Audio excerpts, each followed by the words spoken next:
तंत्र विधि 11। शिथिल होने की दूसरी विधि। जब चींटी के रेंगने की अनुभूति हो तो इंद्रियों के द्वार बंद कर दो।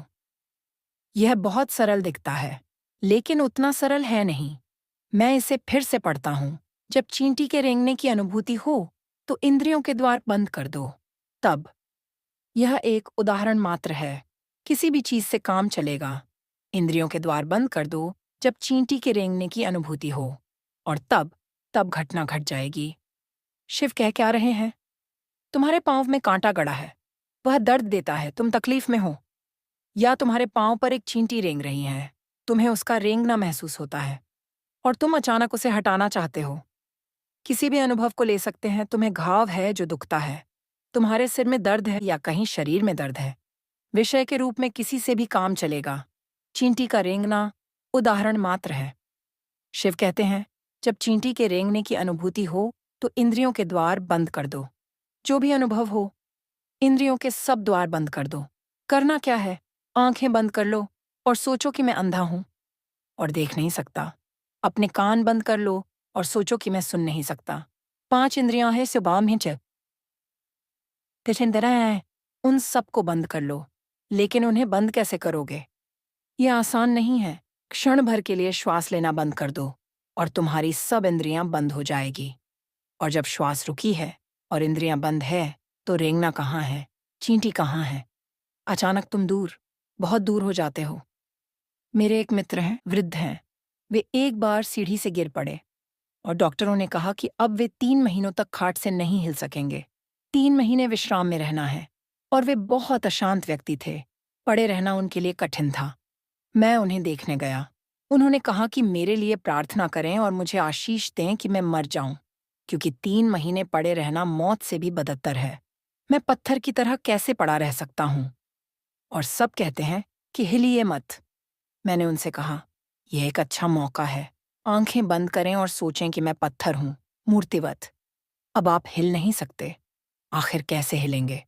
आंख बंद करें और पत्थर की मूर्ति हो जाएं। उन्होंने पूछा कि उससे क्या होगा? मैंने कहा कि प्रयोग तो करें। मैं यहाँ बैठा हूँ और कुछ किया भी नहीं जा सकता। जैसे भी हो, आपको तो यहाँ 3 महीने पड़े रहना है, इसलिए प्रयोग करें। वैसे तो वे प्रयोग करने वाले जीव नहीं थे, लेकिन उनकी यह स्थिति ही इतनी असंभव थी कि उन्होंने कहा कि अच्छा, मैं प्रयोग करूंगा, शायद कुछ हो। वैसे मुझे भरोसा नहीं आता कि सिर्फ यह सोचने से कि मैं पत्थरवत हूं कुछ होने वाला है, लेकिन मैं प्रयोग करूंगा। और उन्होंने किया। मुझे भी भरोसा नहीं था कि कुछ होने वाला है, क्योंकि वे आदमी ही ऐसे थे। लेकिन कभी कभी जब तुम असंभव और निराश स्थिति में होते हो तो चीजें घटित होने लगती हैं। उन्होंने आंखें बंद कर लीं। मैं सोचता था कि 2-3 मिनट में वे आंखें खोलेंगे और कहेंगे कि कुछ नहीं हुआ, लेकिन उन्होंने आंखें ही नहीं खोली। 30 मिनट गुजर गए और मैं देख सका कि वे पत्थर हो गए हैं। उनके माथे पर से सभी तनाव विलीन हो गए। उनका चेहरा बदल गया। मुझे कहीं और जाना था, लेकिन वे आंखें बंद किए पड़े थे और वे इतने शांत थे मानो मर गए हैं। उनकी श्वास शांत होती हो चली थी, लेकिन क्योंकि मुझे जाना था, इसलिए मैंने उनसे कहा कि अब आंखें खोलें और बताएं कि क्या हुआ। उन्होंने जब आंखें खोली तब वे एक दूसरे ही आदमी थे। उन्होंने कहा, यह तो चमत्कार है। आपने मेरे साथ क्या किया? मैंने कुछ भी नहीं किया। उन्होंने फिर कहा कि आपने जरूर कुछ किया, क्योंकि यह तो चमत्कार है। जब मैंने सोचना शुरू किया कि मैं पत्थर जैसा हूं तो अचानक यह भाव आया कि यदि मैं अपने हाथ हिलाना भी चाहता हूं तो उन्हें हिलाना भी असंभव है। मैंने कई बार अपनी आंखें खोलनी चाहीं, लेकिन वे पत्थर जैसी हो गई थीं और नहीं खुल पा रही थी। और उन्होंने कहा, मैं चिंतित भी होने लगा कि आप क्या कहेंगे। इतनी देर हुई जाती है लेकिन आए साथ आती है। लेकिन मैं असमर्थ था। मैं 30 मिनट तक हिल नहीं सका। और जब सब गति बंद हो गई तो अचानक संसार विलीन हो गया और मैं अकेला रह गया। अपने आप में गहरे चला गया और उसके साथ दर्द भी जाता रहा। उन्हें भारी दर्द था। रात को ट्रैंक्विलाइजर के बिना उन्हें नींद नहीं आती थी और वैसा दर्द चला गया। मैंने उनसे पूछा कि जब दर्द विलीन हो रहा था तो उन्हें कैसा अनुभव हो रहा था। उन्होंने कहा कि पहले तो लगा कि दर्द है, पर कहीं दूर पर है, किसी और को हो रहा है। और धीरे धीरे वह दूर और दूर होता गया और फिर एकदम से लापता हो गया। कोई 10 मिनट तक दर्द नहीं था। पत्थर के शरीर को दर्द कैसे हो सकता है? यह विधि कहती है, इंद्रियों के द्वारा बंद कर दो। पत्थर की तरह हो जाओ।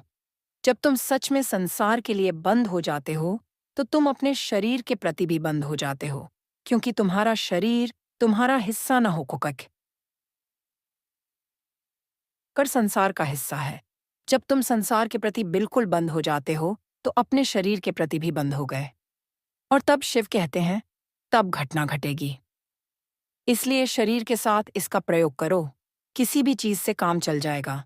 रेंगती चींटी ही जरूरी नहीं है। नहीं तो तुम सोचोगे कि जब चींटी रेंगेगी तो ध्यान करेंगे, और ऐसी सहायता करने वाली चींटियां आसानी से नहीं मिलती। इसलिए किसी से भी चलेगा। तुम अपने बिस्तर पर पड़े हो और ठंडी चादर महसूस हो रही है। उसी क्षण मृत हो जाओ। अचानक चादर दूर होने लगेगी, विलीन हो जाएगी। तुम बंद हो, मृत हो, पत्थर जैसे हो, जिसमें कोई भी रंध्र नहीं है। तुम हिल नहीं सकते। और जब तुम हिल नहीं सकते तो तुम अपने पर फेंक दिए जाते हो। अपने में केंद्रित हो जाते हो, और तब पहली बार तुम अपने केंद्र से देख सकते हो।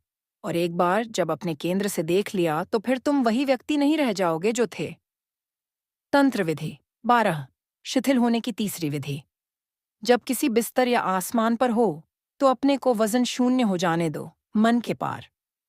तुम यहां बैठे हो, बस भाव करो कि तुम वजन शून्य हो गए हो। तुम्हारा वजन न रहा।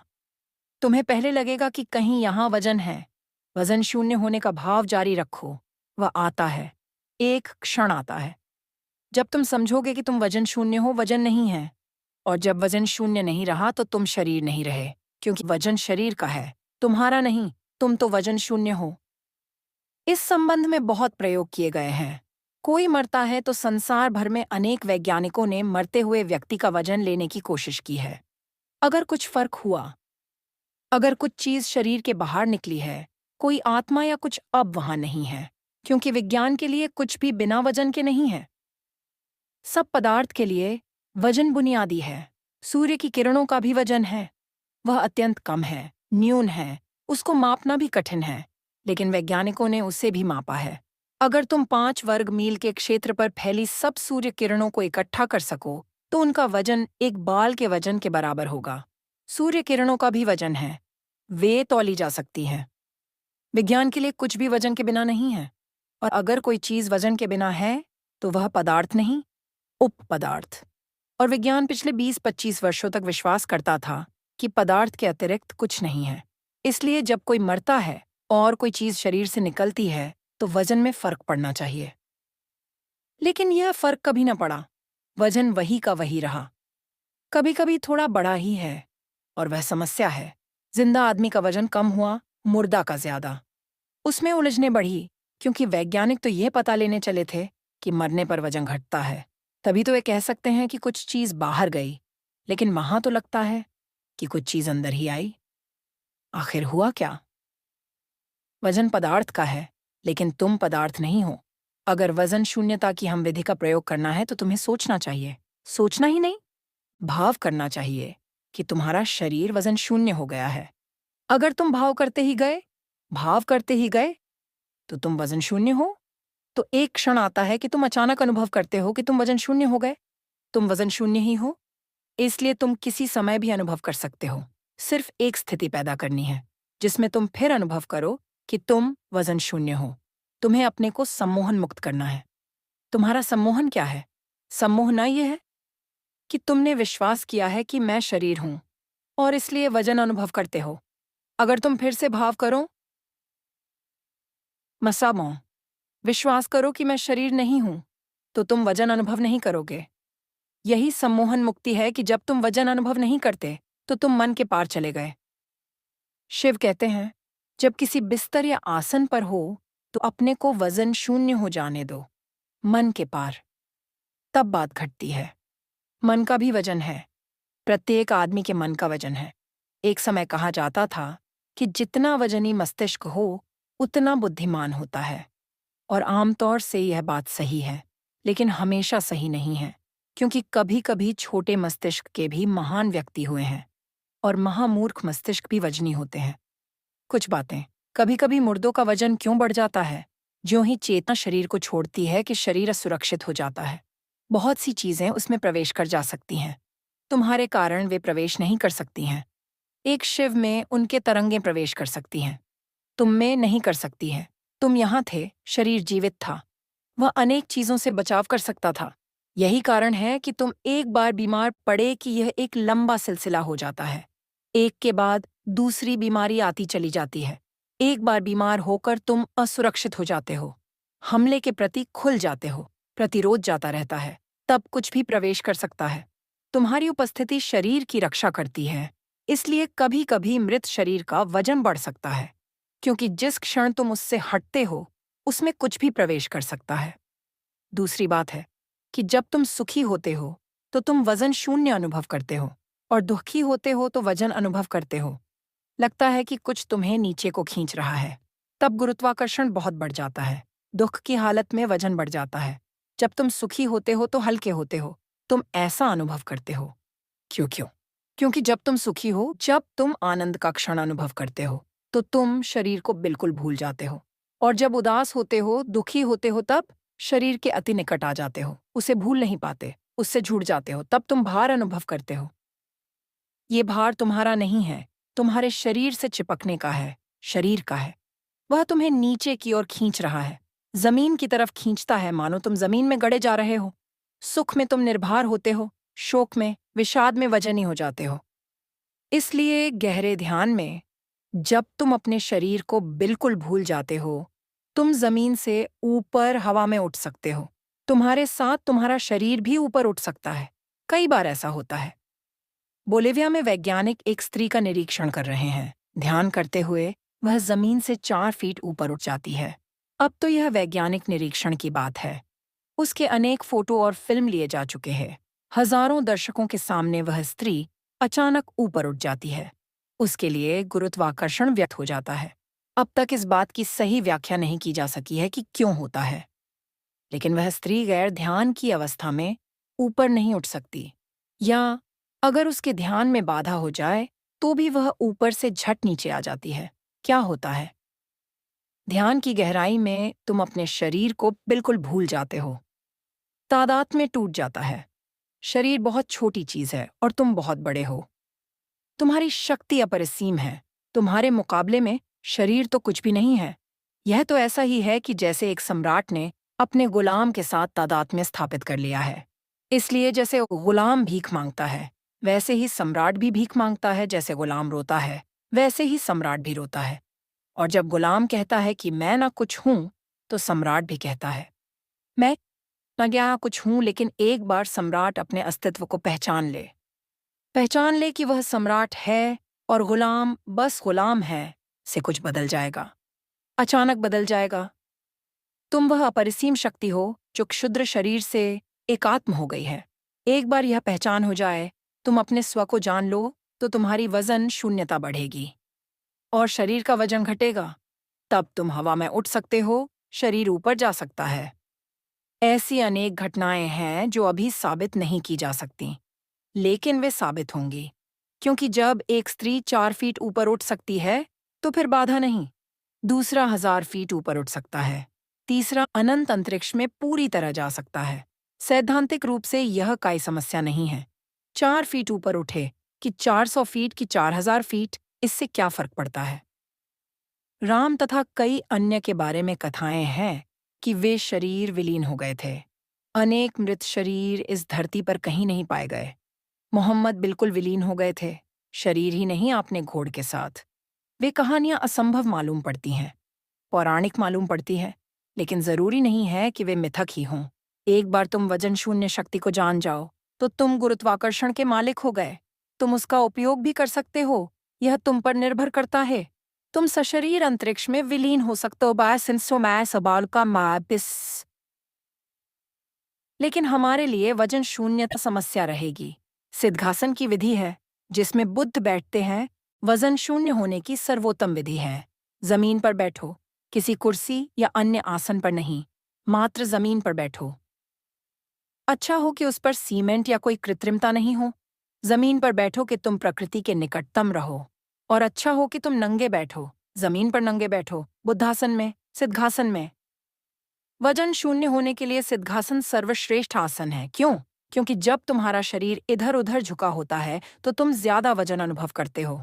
तब तुम्हारे शरीर को गुरुत्वाकर्षण से प्रभावित होने के लिए ज्यादा क्षेत्र है। यदि मैं इस कुर्सी पर बैठा हूं तो मेरे शरीर का बड़ा क्षेत्र गुरुत्वाकर्षण से प्रभावित होता है। जब तुम खड़े हो तो प्रभावित क्षेत्र कम हो जाता है, लेकिन बहुत देर तक खड़ा नहीं रहा जा सकता है। महावीर सदा खड़े खड़े ध्यान करते थे, क्योंकि उस हालत में गुरुत्वाकर्षण का न्यूनतम क्षेत्र घेरता है। तुम्हारे पैर भर जमीन को छूते हैं। जब पांव पर खड़े हो तो गुरुत्वाकर्षण तुम पर न्यूनतम प्रभाव करता है, और गुरुत्वाकर्षण की वजह है। पांवों और हाथों को बांधकर सिद्धासन में बैठना ज्यादा कारगर होता है, क्योंकि तब तुम्हारी आंतरिक विद्युत एक वर्तुल बन जाती है। रीढ़ सीधी रखो। अब तुम समझ सकते हो कि सीधी रीढ़ रखने पर इतना जोर क्या दिया जाता है, क्योंकि सीधी रीढ़ से कम जगह घेरी जाती है। तब गुरुत्वाकर्षण का प्रभाव कम रहता है। आंखें बंद रखते हुए अपने को पूरी तरह संतुलित कर लो। अपने को केंद्रित कर लो। पहले दाईं ओर झुककर गुरुत्वाकर्षण का अनुभव करो, फिर बाईं ओर झुककर गुरुत्वाकर्षण का अनुभव करो। तब उस केंद्र को खोजो जहां गुरुत्वाकर्षण या वजन कम से कम अनुभव होता है, और उस स्थिति में स्थिर हो जाओ। और तब शरीर को भूल जाओ और भाव करो कि तुम वजन नहीं हो, तुम वजन शून्य हो। फिर इस वजन शून्यता का अनुभव करते रहो। अचानक तुम वजन शून्य हो जाते हो। अचानक तुम शरीर नहीं रह जाते हो। अचानक तुम शरीर शून्यता के एक दूसरे ही संसार में होते हो। वजन शून्यता शरीर शून्यता है, तब तुम मन का भी अतिक्रमण कर जाते हो। मन भी शरीर का हिस्सा है, पदार्थ का हिस्सा है। पदार्थ का वजन होता है, तुम्हारा कोई वजन नहीं है। इस विधि का यही आधार है। किसी भी एक विधि को प्रयोग में लाओ, लेकिन कुछ दिनों तक उसमें लगे रहो, ताकि तुम्हें पता हो कि वह तुम्हारे लिए कारगर है या नहीं। सारी की सस